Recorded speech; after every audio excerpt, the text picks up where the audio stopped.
prophesying to Gentiles as Jonah was, but this north-south business is important to bear in mind.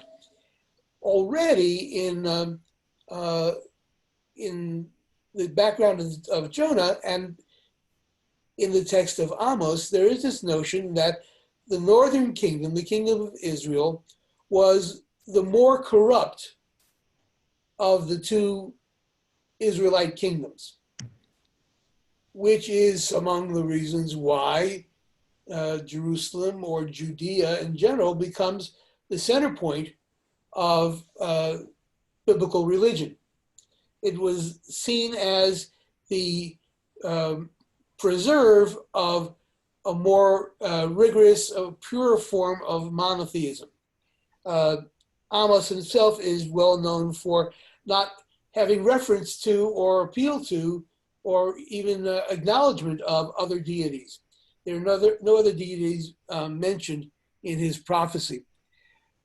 So we start off from this idea that Amos is going to go to the northern kingdom. He's going to prophesy to the northern kingdom in general and to this palace or court in Bethel. So his particular interest from the very beginning of his prophecy was this idea that the connection between the court, which is to say the political dimension of the community that he was prophesying to, and the rituals and sacrifices and so forth, were intertwined with this notion of justice and equity, which is an important theme, which are important themes for Amos. And he is, as you'll see, he's particularly interested in the excesses of the court in Bethel itself along these lines. So he is very keen on holding to account even those elements of the institutional structure that he lives within for following God's standards regarding justice. Now, this is important to bear in mind because although Amos, like other prophets, talks about the excesses that are worthy of criticism in the world around him, he does not exempt Israel itself from any of that. And he holds to account the institutions of Israelite life, political and religious. Nobody escapes his judgment. We'll put it that way. So that's enough introduction, I think, for right now. Let's get to the text. And there we go. Thank you, Kim. So it's not a tremendously long reading, but a little longer than some of them. If I could get somebody who'd be willing to take this on and start reading from chapter 5, verse 1. And you will, of course, notice some very famous verses that will be included here. So would somebody be willing to read?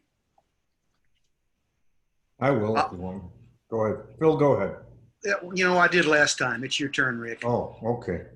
I knew we were taking turns. Hear this word which I intone as a dirge over you, O house of Israel. Fallen not to rise again is maiden Israel, abandoned on her soil, with none to lift her up. For thus said my Lord God about the house of Israel, the town that marches out of 1,000 strong shall have 100 left, and the one that marches out 100 strong shall have but 10 left. Thus said the Lord to the house of Israel. Seek me and you will live. Do not seek Bethel, nor go to Gilgal, nor cross over to Beersheba. For Gilgal shall go into exile, and Bethel shall become a delusion. Seek the Lord and you will live, else he will rush like fire upon the house of Joseph, and consume Bethel with none to quench it. Ah, you who turn justice into wormwood and hurl righteousness to the ground, seek the Lord, who made the Pleiades and Orion, who turns up darkness into dawn and darkens day into night, who summons the waters of the sea and pours them out upon the earth. His name is the Lord. It is he who hurls destruction upon strongholds, so that ruin comes upon fortresses. They hate the arbiter in the gate and detest him whose plea is just. Assuredly, because you impose a tax on the poor and exact from him a levy of grain. You have built houses of hewn stone, but you shall not live in them. You have planted delightful vineyards, but shall not drink their wine. For I have noted how many are your crimes and how countless your sins. Your enemies of the righteous, you taker of bribes, you who subvert and negate the cause of the needy. Assuredly, at such a time, the prudent man keeps silent, for it is an evil time. Seek good and not evil, that you may live, and that the Lord, the God of hosts, may truly be with you. So as you think, hate evil and love good, and establish justice in the gate. Perhaps the Lord, the God of hosts, will be gracious to the remnant of Joseph. Assuredly, thus said the Lord, my Lord, the God of hosts, in every square there shall be lamenting, in every street cries of ah, woe. And the farmhand shall be called to mourn, and those skilled in wailing to lament. For there shall be lamenting in every vineyard too, when I pass through your midst, said the Lord. Ah, you who wish for the day of the Lord, why should you want the day of the Lord? It shall be darkness, not light, as if a man should run from a lion and be attacked by a bear, or if he got indoors should lean his hand on the wall and be bitten by a snake. Surely the day of the Lord shall be not light, but darkness, blackest night without glimmer. I loathe, I spurn your festivals. I am not appeased by your solemn assemblies. If you offer me burnt offerings or your meal offerings, I will not accept them. I will pay no heed to your gifts of fatlings. Spare me the sound of your hymns, and let me not hear the music of your lutes, but let justice well up like water and righteousness like an unfailing stream. Did you offer sacrifice and oblation to me those 40 years in the wilderness, O house of Israel? And you shall carry off your king, Sikuth and Kiyun, the images you have made for yourselves, or of your astral deity, as I drive you into exile beyond Damascus, said the Lord, whose name is God of hosts. You want me to keep going? No, I think we can stop there. Okay. We're at the end of 5. Yeah, of course. Yeah. All right. So there's so many resonances here. It's hard to stop and pay attention to every one of them. But let's back up a little bit.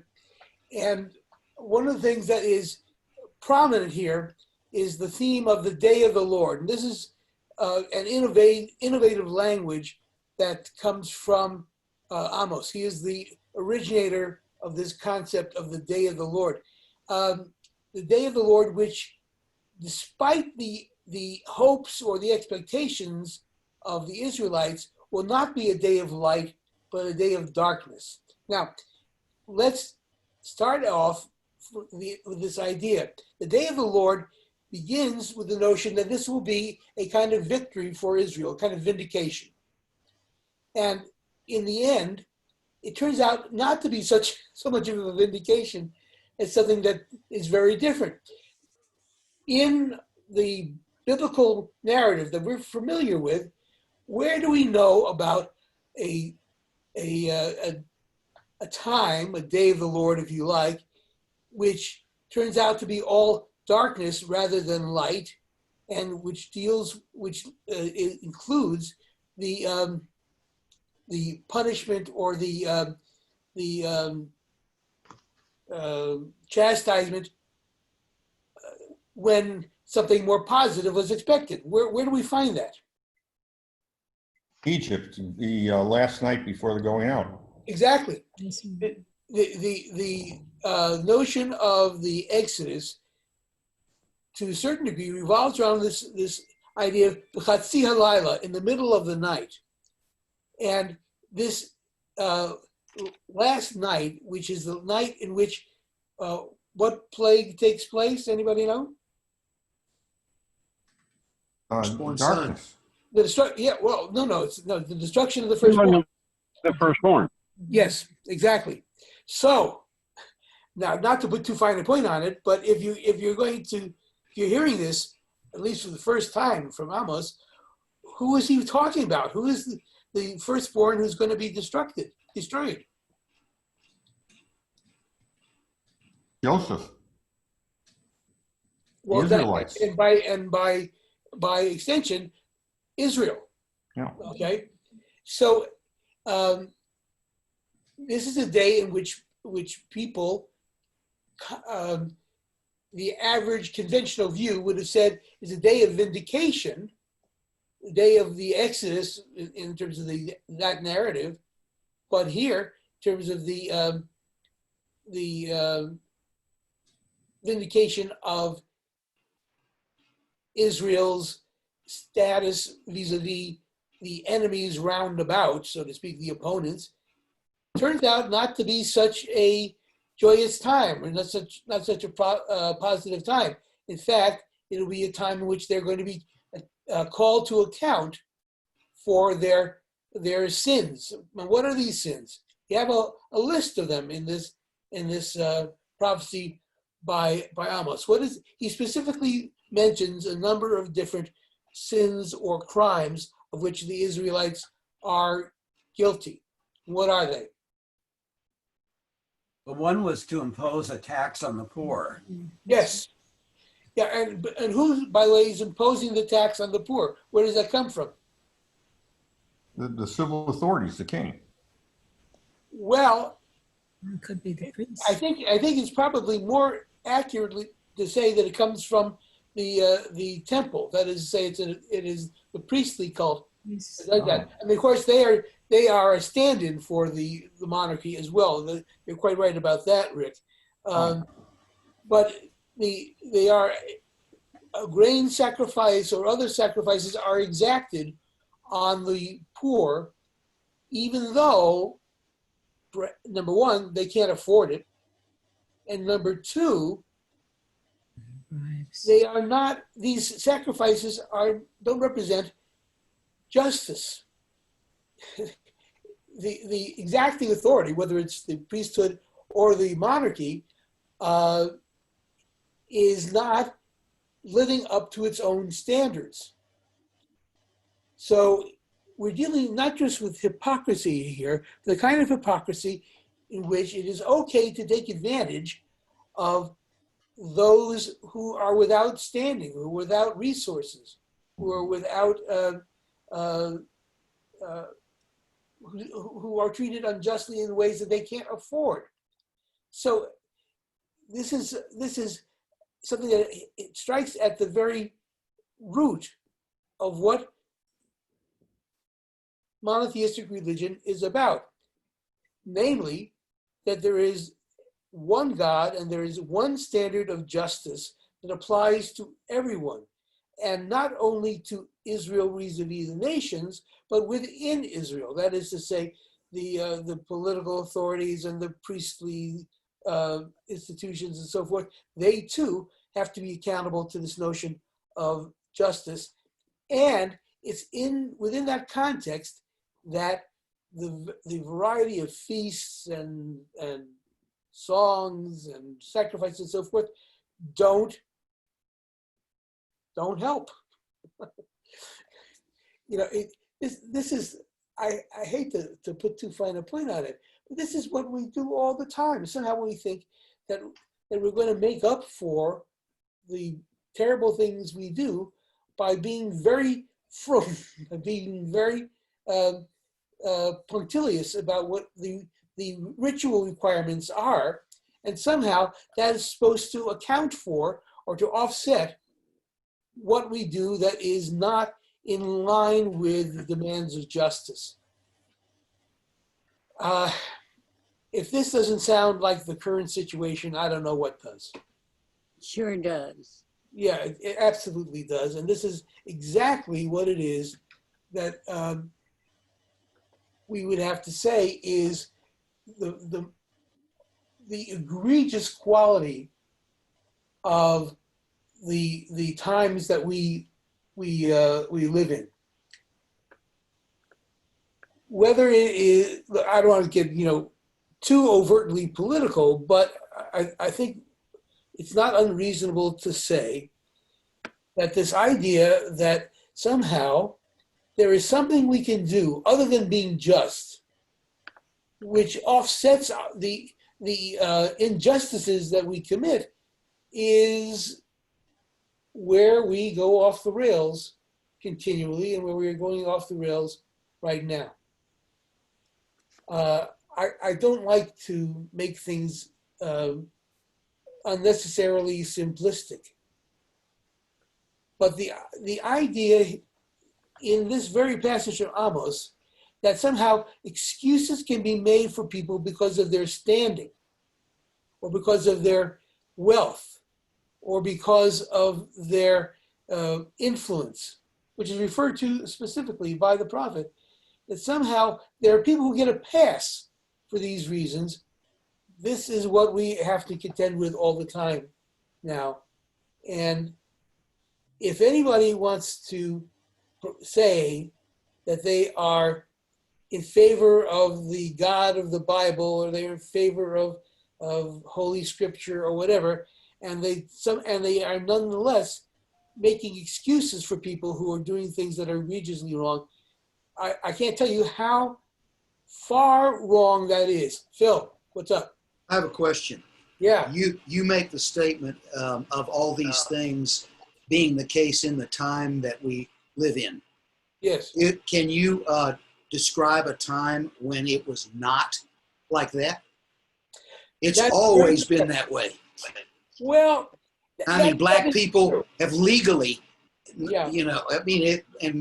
it's always been that way. That does not make it right. No, And of it's a course. beautiful thing that we now have some outrage that maybe that'll make a difference.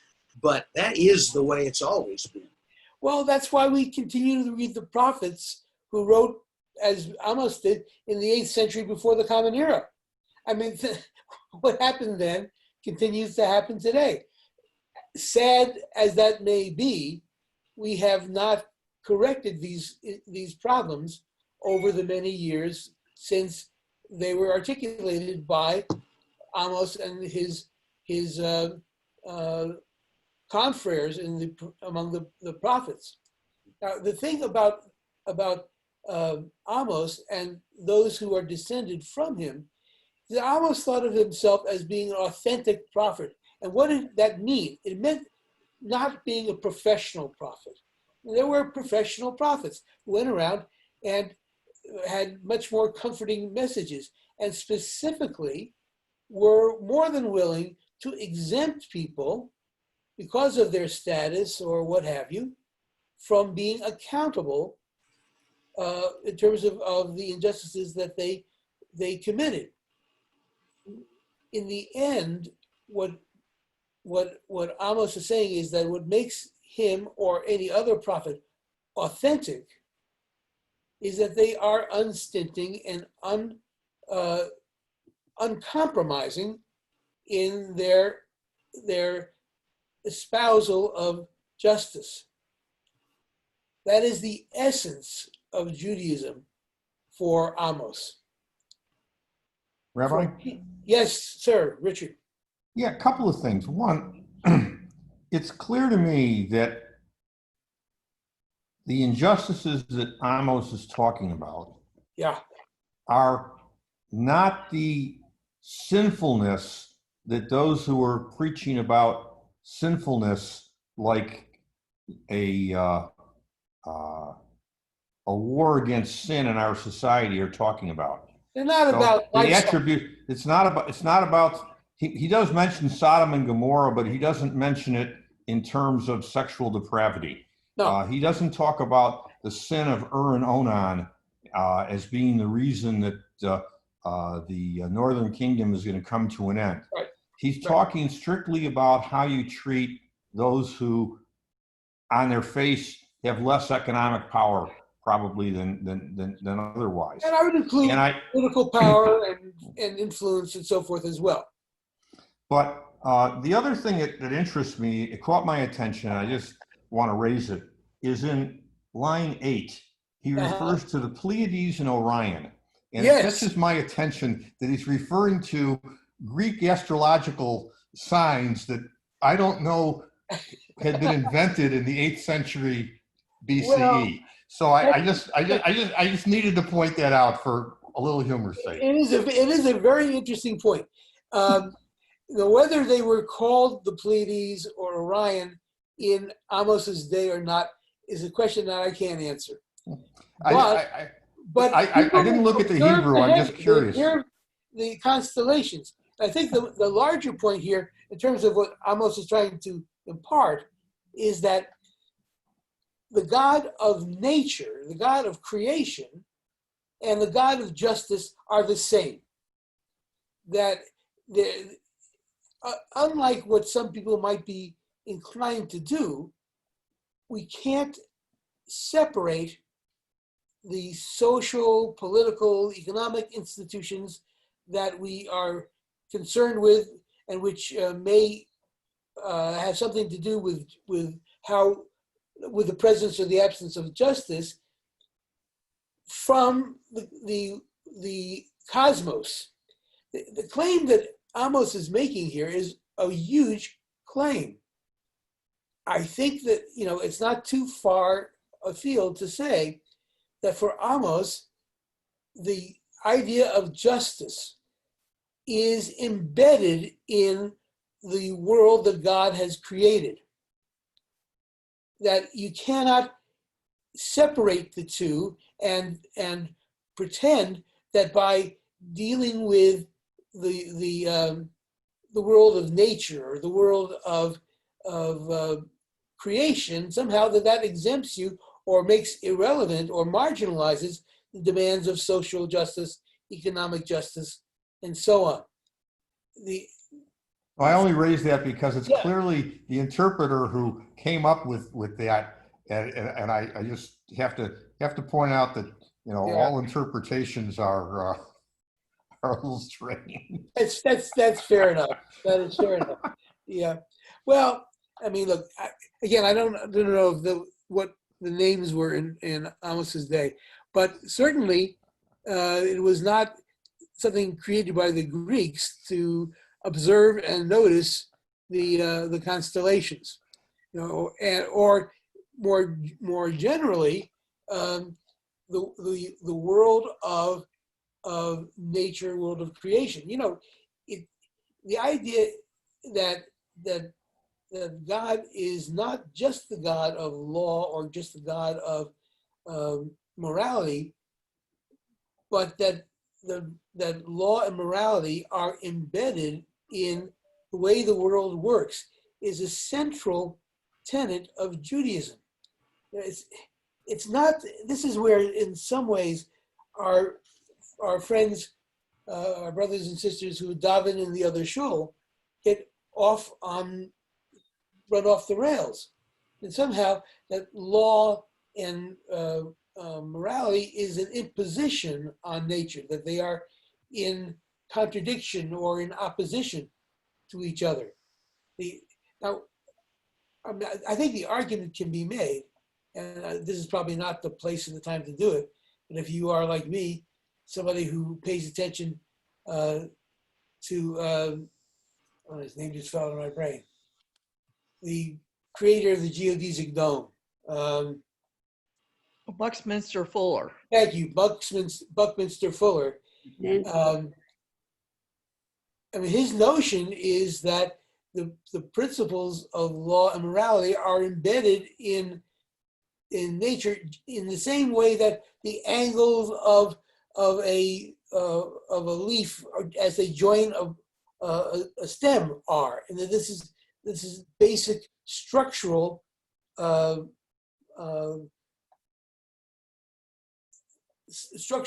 features that are repeated on every level. So, from the standpoint of the prophet, and this is exactly what Amos and his colleagues are pointing out, that there isn't an opposition between nature and morality, that they have the same structure. Now, if someday, when there's world enough in time, maybe I'll do a class on the idea of how it is, or what are the details of this mimetic structure in which the principles or the interworkings of moral truths and the structure of nature itself replicate each other. Yeah, that would be an interesting class to have somewhere along the line, and maybe one of these days I'll do it.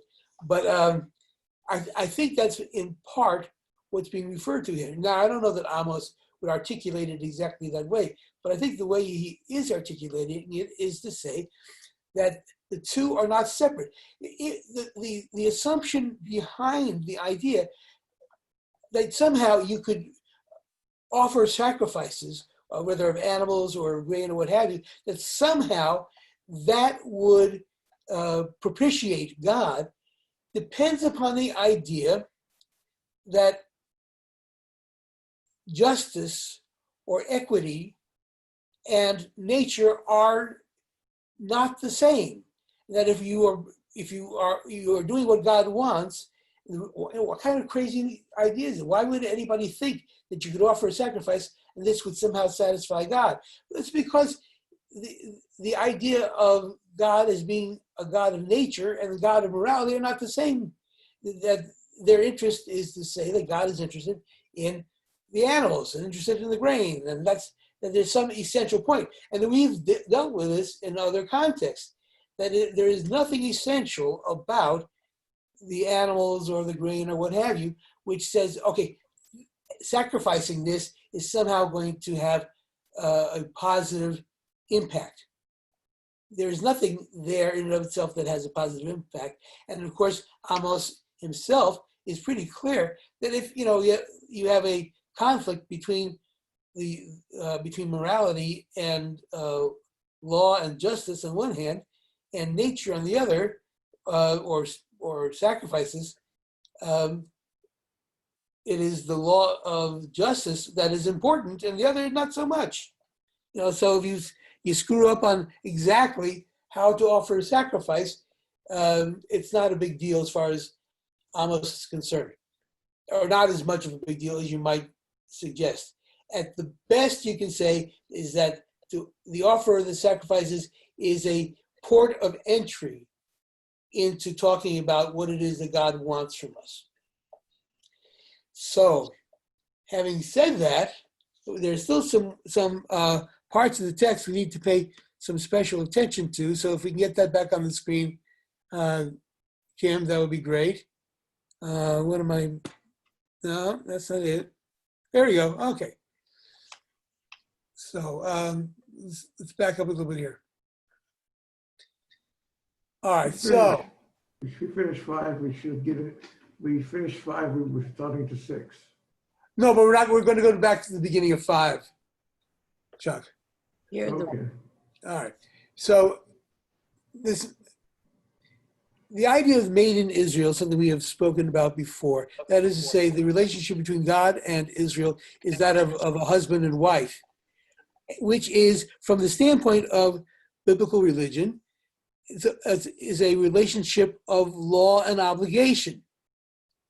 It is a metaphor for how it is that God and Israel interact with each other, and not just God and Israel, but God and humanity interact with each other. So when the prophet talks about the fallen maiden Israel, this is the wife who is unfaithful. That is to say, does not follow the obligations that she has as a wife. Then we move down a little further in the text.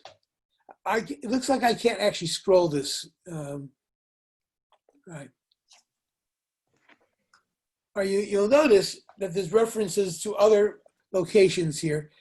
Bethel, Gilgal, Beersheba.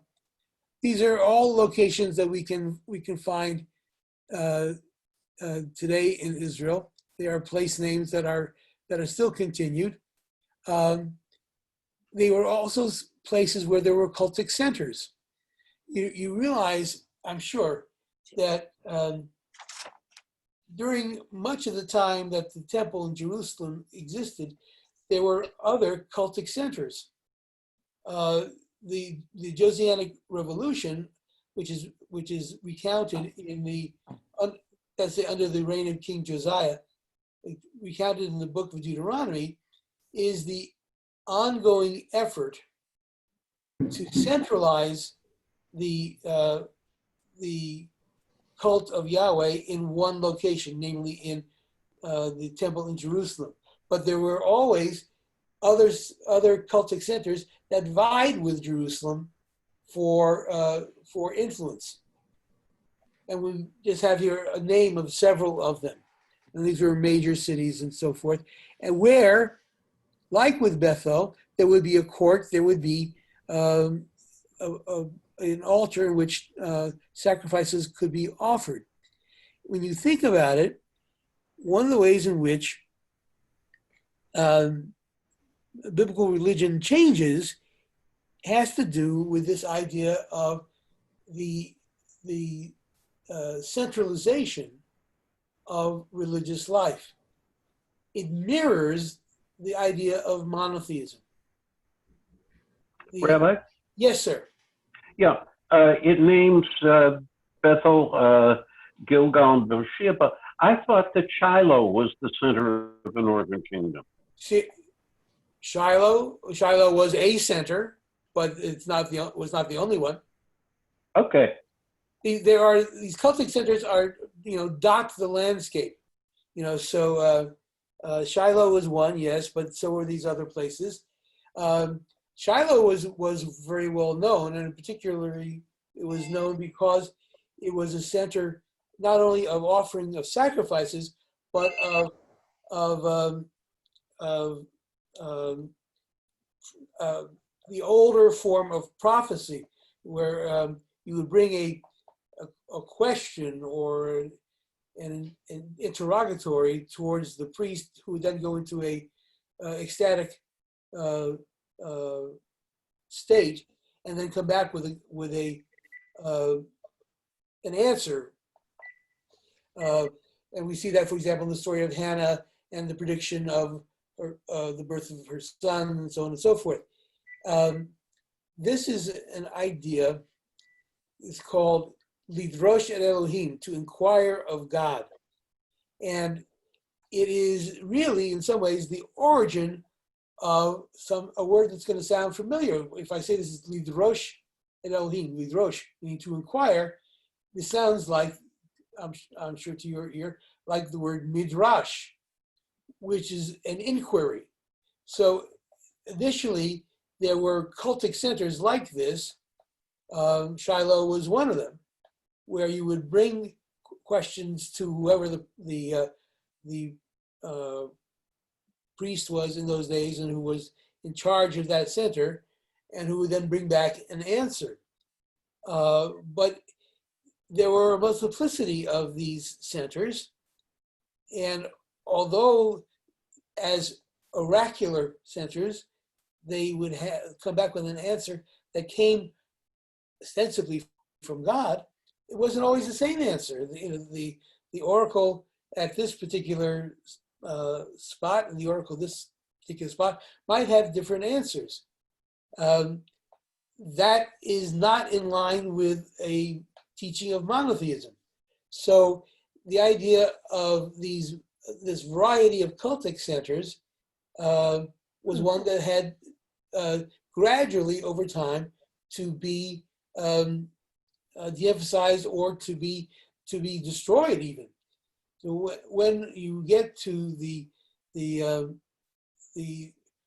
Reformation under King Josiah, which we find recounted in the book of Deuteronomy, this is largely about the destruction of what are called the bamot, the high places. That's each of these places would be called a bama. It's kind of ironic that in our day, the bama or the bima is a term we still use. But you get the idea. I mean, there would be some kind of raised altar where the sacrifice would take place. That, without going into great detail, when we look at the structure of the worship service as it has come to exist in our own day, it's not, there is a reason why you have at least 3 steps up to the bima, because it is the counterpart, the analog to the bama, or the high place where the sacrifices used to take place in these different cultic centers. It's the place, it's the entity that has replaced them, so to speak. Does that make sense? Yes, it does. Yeah. Thank you. All right, good. All right, so having said that, we have this idea now of what we might call the perversion of justice. Looking at verse 7, you who turn justice into wormwood and hurl righteousness to the ground, seek the Lord. What is wormwood? Anybody know? What is it? You can make a drink out of it. What's it? Abscess? It's a toxic cocktail. Right. Absent. Absent. Yeah. Yes. So the thing about this metaphor is that justice, which it gets equated with what liquid later on in this passage? Water. Water, exactly, the purity of water. And it is the ever-flowing stream. But the behavior of the Israelites transform it. It's no longer purity. It's no longer the truth, as it were. It becomes wormwood. It becomes a drink which is, as you say, toxic. So you can drink as much of that stuff as you like, and it's not going to help you. So, having said that, I'm sorry, was there somebody who wanted to get in? Yes. Go on mute. Yeah, go. You're on. Nancy?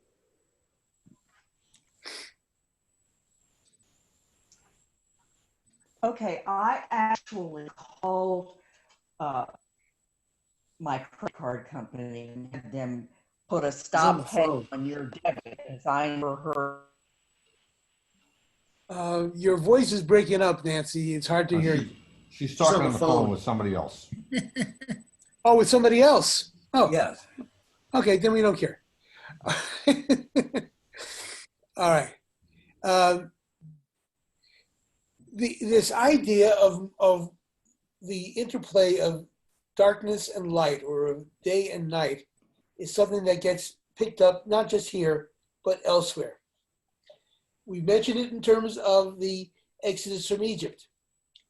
But can you think of any other examples where darkness gets transformed into light, or light gets transformed into darkness?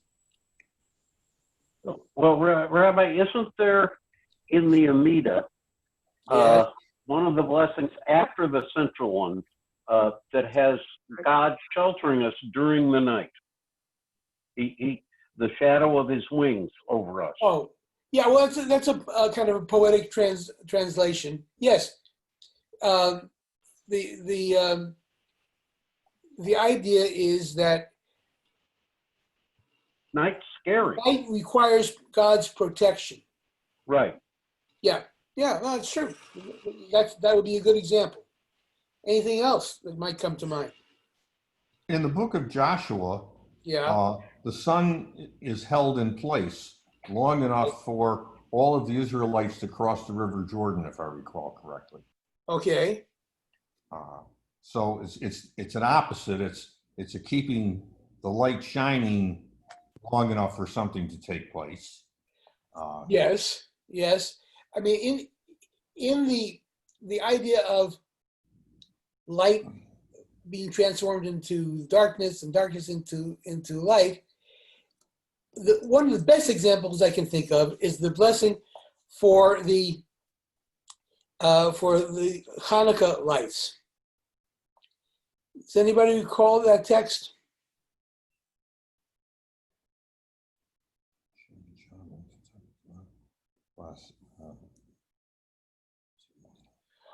It's been so long, I don't remember the English. Oh, okay. Well, what is the image there? The image is, and this is one of the most ironic and beautiful poetic uses of language that we have in Jewish sources. Let me put it this way. What is the mitzvah we have to perform with regard to the Hanukkah candles? Well, of course we have to light them, but once we light them, what do we do with them? Where do we light them? Put it that way. Put them in the window. Yeah, in the window. Why? We're not supposed to use them as light. I mean, for doing any work or doing any useful something with the light. Yes, that's true. This is a principle in Jewish law called muktzah, which has to do with ritual objects being used for their ritual purpose only, and not not in order to be useful or utilitarian or what have you. That's true. But it's to light up the world. That's it. Yeah, it's to show the rest of the people that we're Jewish, and so we put it by the window so that we are recognized as Jews. We're so close. It's not so much to show that we're Jewish, although that is an interpretation that kind of comes out in the world of interfaith marriage or intermarriage or assimilation or whatever. It's an idea like, we wear a kippah because it's a sign of our Jewishness. But for the Peter Yarrow song, light one candle. Light one candle. Yes, it's right. about bringing light into darkness. That's the creation. That's what we're up to. That is exactly the point, because, and this is the irony, we have these little teeny candles. We put them in the window, and why do we put them in the window? Somehow that is going to dispel the darkness. It's not some great light that's going to do it. It's going to be these little teeny candles. It is the railing against the darkness by the little match. That is the power of the message of Hanukkah, and it's not just the message of Hanukkah. Not to put too fine a point on it, it is and this is where I don't remember who said it about demonstrating that we're Jewish, where this comes into play. How do I put this? What does it mean that we Jews as a people are so few in number? What does it mean that there are much more powerful groups and much more influential and populist religions and so on and so forth?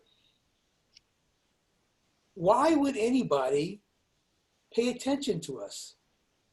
And the answer is because what is truly light is not found in gigantic array. It's found in these small little attempts to fight against the darkness. That is where the truth and the real illumination takes place. And it is that which sort of, you might say, maybe not exactly justifies the existence, but explains the existence or even the centrality of the Jewish people in the cosmic or theological struggle of redemption. It's not, well, aren't we supposed to also be a light to the nations? Sure, we'll be a light in the nations. Wouldn't it be nice if we were like a gigantic conflagration? But we're not. We're not a gigantic conflagration. We're this little teeny light. How many Jews are there in the world? Does anybody have a guess? Around 10 million, maybe? 12 million. Well, it might, something along those. That's the order of magnitude, maybe a little bit less. It's very small. Can I ask something? Yes. Yeah, so it seems the prophets, well, for one thing, they were a light, but I'm just curious about, it seems like it was a very dangerous job. And Yeah. many people would not, first to be accepted as a prophet and then to have your words accepted. And so it's making more sense that Christ didn't, have a long life. No, on the contrary. I mean, it's really dangerous work saying this stuff and insulting everyone. This is the very definition of speaking truth to power. And the idea that somehow the message of a prophet would be in line with the explanations or the excuses or whatever that the powers that be might have that underlie their failure to follow the dictates of justice. That's kind of exactly the point. And when you do that kind of thing, you are going to rile people up who have power and who have wealth and who have political influence and so on and so forth. They're really great models of independent people, like what we found in the Torah with Balak and Balaam. Yes. They're not saying what people are desiring that they say. That's exactly right. And that's such an interesting point to bear in mind, because it is the idea of the difficulty of doing what is true and valuable. It is always difficult to do what is true and valuable, even if you're a prophet of God. And in the case of Amos, his own life demonstrates that. When he prophesied to the court in Bethel, he was denounced by the priest there, Amaziah, and was forced into exile and had to go back to his hometown of Tekoa. So basically, they threw him out of the kingdom of Israel because of these uncomfortable accusations, charges that he made. And this is another parallel with what's going on today, where we have people who are speaking up. It's always been the trick case. The odd thumb sticks up and gets knocked down. I'm sorry, say that again, It's Chuck? always been the case. The revolutionary, the radical, always has had a hard time, whether they're right or wrong. Well, that was the point that Phil was making before, that in some ways, none of what we're saying here is new. I mean, the dilemmas that we're looking at are ones that existed in the 8th century before the Common Era, and they continue to exist in our own day. More is the pity, but they didn't just start, and they didn't start years ago and then go out of existence. Yeah. They are a constant in the ongoing effort to try to come into line, to conform with the demands of justice, equity, and so on and so forth. And if that's your standard, which is what Amos is proclaiming, then there is a price to be paid for that, and the price is the price of constant vigilance, and the fact that one cannot relax about this kind of stuff. And this, on a practical level, this relates to something that a lot of folks that I have dealt with over the years have had to experience, namely, whether it's, God bless you, whether it's about the Holocaust or anti-Semitism or whatever it is, the issue happens to be, one of the things that people will say is, you Jews don't give up about this stuff for a minute. Every time we talk, you got to bring up the Holocaust. Every time we talk, you got to bring up this or that other problem. Can't you just move on? Isn't there time to move on? And the answer is no, there isn't. That's the point. There is no end to it. It's like the old story of the rabbi who gives the same sermon 3 weeks in a row. And the president of the congregation finally goes up to the rabbi and says, Rabbi, you know, you've given that same sermon 3 weeks in a row, you know, telling us that we're doing this wrong or that wrong or whatever it is. When are you going to stop giving that sermon? And the rabbi says, when you change your behavior. That's what this is about. So you've got, whether it's the prophets that we have written down in the Tanakh itself, or in later iterations, whether it's the rabbis or whoever it happens to be, it is, how do I put it? To be a member of the Jewish people is, and this is again related to what was mentioned earlier, the signon, the sign of being Jewish is, how should I put it? Is complaining about the way things are. There's a guy I don't much care for because he's much more conservative than I like to be, but I have certain respect for him. His name is Dennis Prager, and he tells the story about, as a way of trying to explain why it is that Jews complain so much. You know, people say, well, you know, we're never happy, et cetera, et cetera. He says, no, it has nothing to do with this personal dissatisfaction or what have you. We are taught that when there is something wrong, you complain. You say, you point it out, you say, that's not right. And you have a responsibility to do whatever you can to change it. That's what you do. You don't say, okay, well, it's just the way it is, and we'll accept it the way it is, and we're going to put up with it. That is not the Jewish point of view. Being Jewish means always, constantly, and forever fighting City Hall. That is an uncomfortable existence. There's no doubt that many of us would feel that it would be nice for once in a while to sort of take it easy, you know, not have to be such hard tushes about this kind of stuff. But that's not who we are. So it is our job. You're on the airplane, you get a crappy meal. You know, most people will say, all right, well, you know, it's airplane food. What can you expect? I'll eat it or I won't eat it, whatever it is, it's fine. And Jews will send it back to the kitchen, as it were. This is terrible. I want something else. What do you mean you want something else? Or on an airplane, there is nothing else.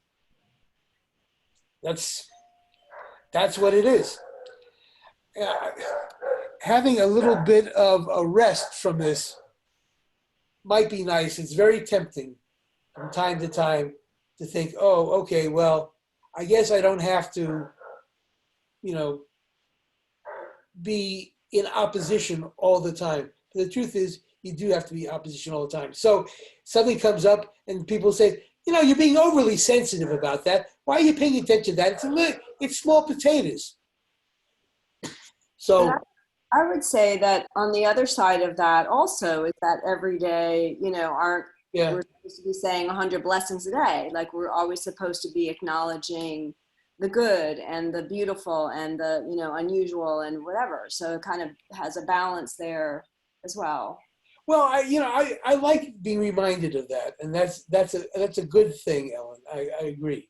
But the idea of a blessing, and this is not to put too much weight on this, but there's a concept that you may be familiar with, which is bracha levatela, which means literally sort of a self-abnegating blessing.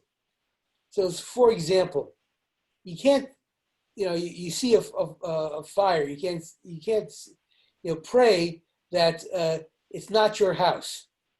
Why? Because if you're praying that it's not your house, you're praying that it's somebody else's house. You can't do that. You know, so I mean, the idea being that there are things that we do, we appreciate, and we are happy about, but they are not insulated from the problems and the difficulties that we also see and encounter. They're not a respite from what is difficult. And I know it is very important, very necessary to have these moments of respite. And it's true that you know, as Ellen, as you say, that there is a kind of balance here. But the problem that's being pointed out by the prophet here, that Amos is pointing out, is that once you go down the road of saying, okay, here's what I can do that offsets it, it makes up for it, somehow erases the injustice that we are ourselves committing, or that it's being committed in our name, or what have you. We can draw satisfaction from whatever it happens to be, but not at the expense of losing our edge. So yeah, you cannot constantly be proclaiming doom, but if you're not going to proclaim doom, you better not think that whatever is not doom is somehow getting you off the hook for the doom that's coming, if you don't change. Does that make sense? Yeah, Rabbi? Yes, sir. You know, it just occurs to me, though, how sad our history of human beings is, that for all of the wars that have been fought over ostensibly religion, none of them have been about creating a place where in your place you weren't taking care of the poor and the needy and creating justice, and now the new regime is going to do that. Yeah. And the opposite is the basis of what it is, of we are right, and therefore we have the right to oppress you who are wrong, is the message that permeates all of this. And you know, as a Jew in the United States of America, this is what concerns me about the ostensible Jewish state in the Middle East. That I continually don't see that Jews have taken on justice as the basis of that society, and instead are continually to take the position of who are the enemies and who are the good guys, and that the enemy and that you're entitled to oppress your enemy. That's the message that doesn't seem to ever go forward, and that we're as responsible for the lack of that as anybody else. Well, I think that's in part the point that the prophet is making, that Israel, speaking now not of Medinat Israel, the state of Israel, but of the Israelite people, we don't get a pass on this, and therefore, including the state of Israel, the same standards have to apply as apply in universal discourse. You're raising a question that is very, very important, and I don't want to give it short shrift. We're at our closing time now. I got it. So this is like what they you know, in the world of therapy, this is what's called gunny sacking. Okay, you wait until like 2 minutes before the end of the session. You said, by the way, I have this gigantic issue I want to talk about. But it is definitely worth talking about, and how to deal with a state which is complex and doesn't always do what we think it ought to do, and that doesn't always act in a way that is coherent with its own espoused principles. You know, that is a true statement. So if you want to talk about that, I'm more than happy to talk about that. I just pointed out that this is one of those areas where we can't sit and point at other folks and claim to be better than they are. And that we need to take it on ourselves individually and as a community whenever we think about it. I agree 100%, Rick, and we can talk in more detail about it the next time we get together. If you remind us you want to bring this up, we'll dedicate some time to it. And meanwhile, thank you all very much for being here today. I have to look at the list to see what I identified as our next reading. Okay, here we go. let's take a look at Jeremiah 31. We did that. You did that already, yeah. Dream, Ezekiel, Isaiah 53, Micah 4. You know, we've done most of this stuff already. I'm going to have to look at that. So I don't see the one I'm looking for. All right, so I will get together with Kim and he'll send out the appropriate reading. All right, thank you all very much. Thanks for Thank you, Rabbi. having time with me, and I'll look forward to seeing you next Monday. Take care. Thank you, Rob.